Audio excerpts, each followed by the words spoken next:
আসসালামু আলাইকুম বন্ধুরা, এখন প্রচণ্ড গরম পড়ছে আর বাজারে অ্যাভেলেবল তরমুজও পাওয়া যাচ্ছে। তো এই গরমে মন প্রাণ ঠান্ডা রাখতে ইফতারের জন্য খুব সহজেই বানিয়ে ফেলুন তরমুজের পুডিং। এই পুডিংটা আপনারা আগার আগার পাউডার ছাড়াই খুব সহজে তৈরি করে নিতে পারবেন এবং বাচ্চা থেকে বড় সবাই খুব পছন্দ করবে। তো চলুন দেখে নেওয়া যাক আমার আজকের রেসিপিটা ভালো লাগলে লাইক কমেন্ট শেয়ার করতে ভুলবেন না আর চ্যানেলটি সাবস্ক্রাইব করে রাখার অনুরোধ রইল। তো চলুন শুরু করা যাক। তো বন্ধুরা দেখুন, আজকের পুডিংটা বানানোর জন্য আমি এখানে তরমুজ নিয়েছি। তো এখানে আমার এতটা তরমুজ লাগবে না, এখান থেকে আমি অর্ধেক পরিমাণে তরমুজটা কেটে নেব।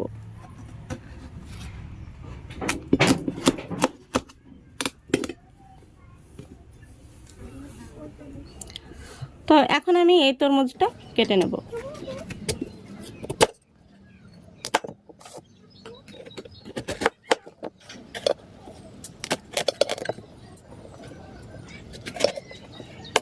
দেখুন তরমুজটা আমি কিভাবে কেটে নিচ্ছি। এইভাবে কিন্তু তরমুজের এই সাদা অংশটা বাদ দিয়ে দেব।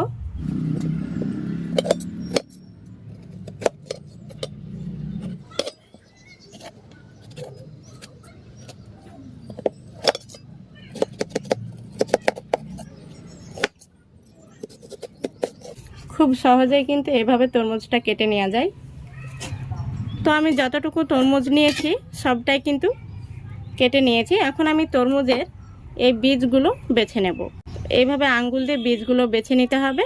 তো আমরা যে পুডিংটা তৈরি করব, পুডিংটার মধ্যে কিন্তু এই বীজগুলো থেকে গেলে পুডিংটা খেতে ভালো লাগবে না, সেই জন্য এই বীজগুলোকে বেছে নিতে হবে। দেখুন আমি সম্পূর্ণ তরমুজের বীজগুলো বেছে নিয়েছি। এখন আমি এই তরমুজগুলোকে একটি মিক্সি জারের মধ্যে নিয়ে নেব।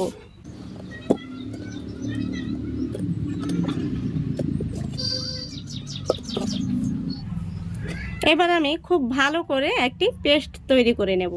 দেখুন আমি খুব সুন্দরভাবে পেস্ট করে নিয়েছি। এখন আমি গ্যাস ওভেনে একটি কড়াই বসিয়ে দিয়েছি। তারপরে আমি পেস্ট করে রাখা তরমুজের জুসটা দিয়ে দিচ্ছি। এখন আমি এর মধ্যে দিয়ে দিচ্ছি 1/4 কাপ চিনি। তারপরে দিয়ে দিচ্ছি স্বাদ মতো একটু লবণ। এবার আমি সুন্দর একটি কালার আসার জন্য দিয়ে দিচ্ছি রেড ফুড কালার, 3 ফোঁটা দিয়েছি। আপনারা চাইলে নাও দিতে পারেন। এবার খুব ভালো করে আমি মিশিয়ে নিচ্ছি। বন্ধুরা এবার আমি গ্যাসটা অন করে দিচ্ছি। তো এখন আমি তরমুজের এই জুসটাকে খুব ভালো করে আমি জাল করে ফুটিয়ে নেব। তো জুসটা ফুটে ওঠা পর্যন্ত অপেক্ষা করতে হবে। দেখুন তরমুজের জুসটা খুব ভালো করে কিন্তু আমি ফুটিয়ে নিয়েছি আর কিছুটা ঘন করে নিয়েছি। এখন আমি গ্যাসের ফ্লেমটা একদম লো ফ্লেমে করে দিচ্ছি। তারপরে এই পুডিংটা সেট হওয়ার জন্য এখানে আমি নিয়েছি 1/4 কাপ কর্নফ্লাওয়ার। কর্নফ্লাওয়ারটা আমি একটি বাটির মধ্যে নর্মাল জল দিয়ে খুব ভালো করে গুলে নেব। দেখুন কর্নফ্লাওয়ারটা আমি খুব ভালো করে গুলে নিয়েছি। এখন আমি বাম হাত দিয়ে কর্নফ্লাওয়ারের গোলাটা দিতে থাকবো আর ডান হাত দিয়ে অনবরত কিন্তু তরমুজের এই জুসটাকে নাড়তে হবে। এখন কোনোভাবেই কিন্তু এই নাড়াচাড়াটা বন্ধ করা যাবে না, অনবরত এভাবে নেড়ে চেড়ে রান্না করে নিতে হবে 3 থেকে 4 মিনিটের মতো। তাহলেই কিন্তু আমাদের পুডিং তৈরির জন্য মিশ্রণটি রেডি হয়ে যাবে। দেখুন বন্ধুরা 2 মিনিটের মতো হয়েছে, অনেকটাই কিন্তু ঘন হয়ে গেছে। তো আমি আরও 2 মিনিট মতো এইভাবে নাড়াচাড়া করে রান্না করে নেব।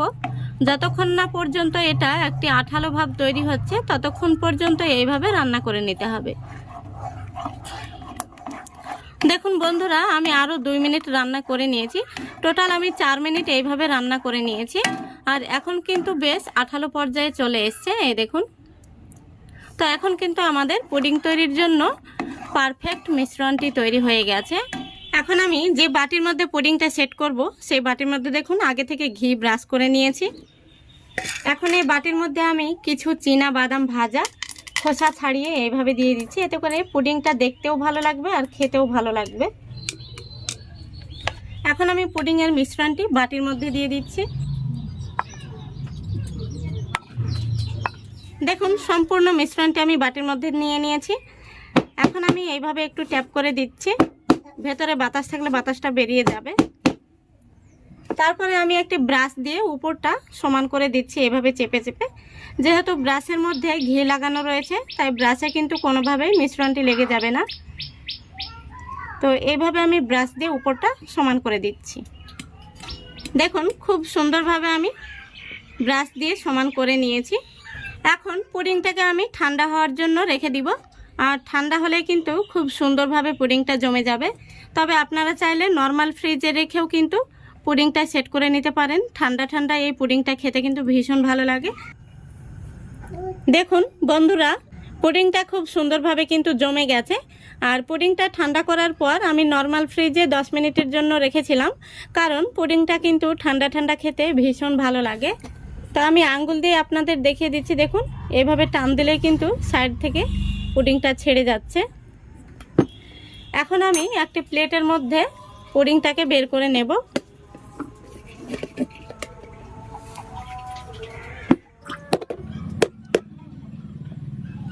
আলহামদুলিল্লাহ, দেখুন কত সুন্দর হয়েছে পুডিংটা। আমি আপনাদের কাছে থেকে দেখিয়ে দিচ্ছি। দেখুন দেখতে ভীষণ সুন্দর হয়েছে। এই পুডিংটা বাচ্চা থেকে বড় সবাই কিন্তু খুবই পছন্দ করবে। আর ঠান্ডা ঠান্ডা এই পুডিংটা খেতে ভীষণ ভালো লাগে, মন প্রাণ ঠান্ডা হয়ে যাবে। এখন আমি আপনাদের পুডিংটা কেটেও দেখিয়ে দেব ভেতর থেকে কেমন হয়েছে।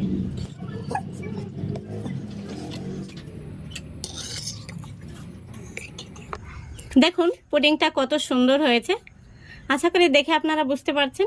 পুডিংটা আমি আপনাদের হাতে নিয়েও দেখিয়ে দিচ্ছি কতটা সফট হয়েছে। বাচ্চা থেকে বড় সবাই কিন্তু খুবই পছন্দ করবে। তো আপনারা একবার হলেও বাড়িতে এই পুডিংটা বানিয়ে দেখবেন, ভীষণ ভালো লাগবে। আশা করছি আজকের এই রেসিপিটা আপনাদের ভালো লেগেছে। ভালো লাগলে অবশ্যই লাইক কমেন্ট শেয়ার করে দেবেন এবং চ্যানেলটিকে সাবস্ক্রাইব করে অল নোটিফিকেশানটি অন করে সঙ্গে থাকবেন। আজকের মতো এখানেই বিদায় নিচ্ছি। সবাই ভালো থাকবেন, সুস্থ থাকবেন। খোদা হাফেজ।